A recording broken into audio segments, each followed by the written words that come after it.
Patuloy po tayo sa ating mga balita. Isinusulong ni Sagip Party List Representative Rodante Marcoleta ang karagdagang skills training para huyan sa mga solo parent para masuporta nila ang kanilang pamilya.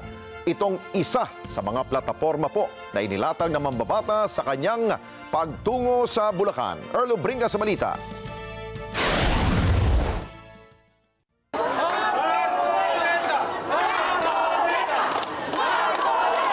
Nag-ikot muli si Senator Aspirant at Sagip Party List Representative Rodante Marcoleta sa mga kababayan natin sa Malolos, maging sa Santa Maria, Bulacan. Unang tinungo at kinamusta ni Marcoleta ay mga solo parents na nasa bahagi ng Malolos. Kanya-kanyang bitbit ang mga ito ng mga placards, mga tarpaulin na may pagsuporta kay Marcoleta. Kabilang sa inilatag ni Marcoleta na plataforma sa kanyang pagkamusta sa mga solo parents ay kung papaano matutulungan ng mga ito na mapalakas at mapatatag ang kanilang mga sarili para sa kapakinabangan ng kanilang pamilya at kanilang sarili. Nais din na makabuo ni Marcoleta ng mga programa na magpapataas din sa moral ng solo parents. Yung gusto ko lang i-stress kasi itong mga solo parents ito, siyempre pagka dala pamilya, madre de pamilya na, no?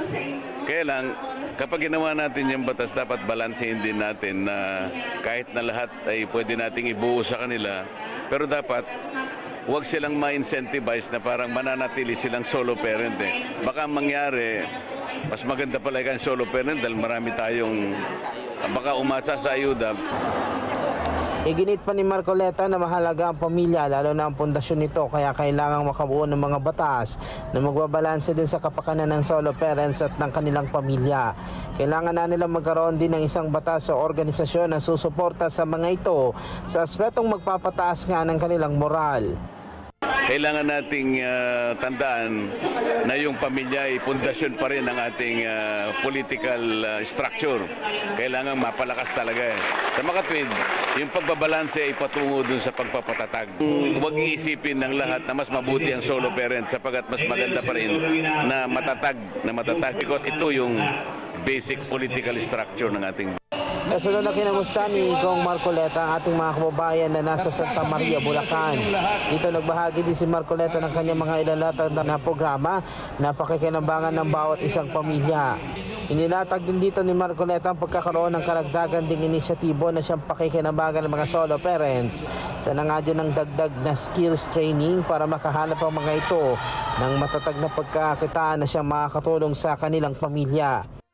Mapalakas yung pagbibigay ng skill sa kanila kung talagang doon na lang sila talaga yung gaganap ng tungkulin, dapat multi-skilled sila. Kasi kung halimbawa yung skill nila ay hindi naman tumatama doon sa mga available na trabaho, kailangan at kilalanin ng gobyerno yung kanilang kalagayan na talagang solong-solo talaga sila. So talagang dapat silang ayudahan ng masigit.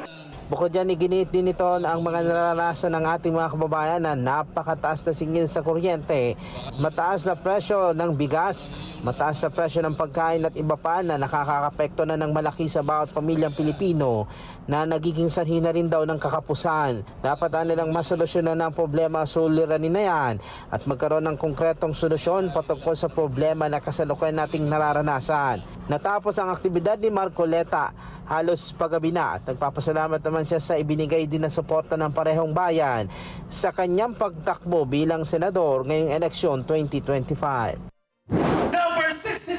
Iminungkahi na maamyendahan ng kasalukuyang batas na VAUSI o Violence Against Women and Children na mas mapalakas pa ito para mas madaming mga managot pa na umaabuso sa mga kababaihan.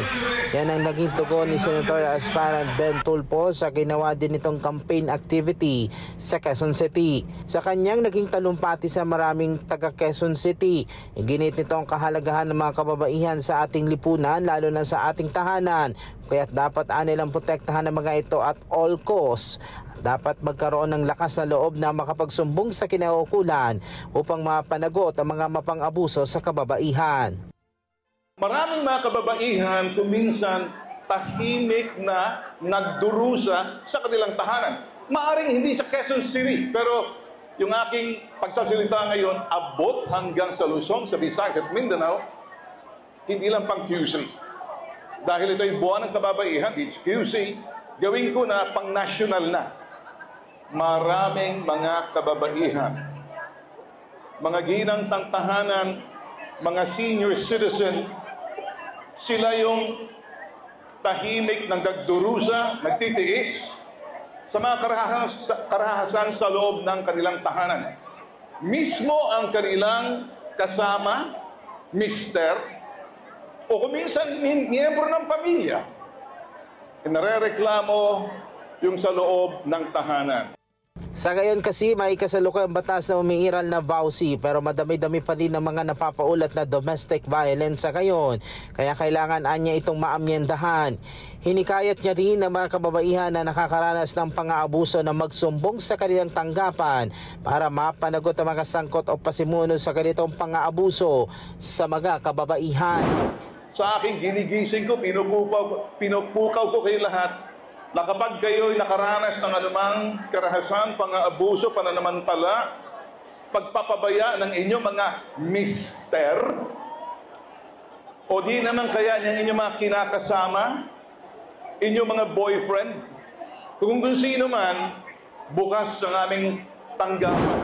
Erlo Bringas para sa Mata ng Agila, matatag, matapang, matapat.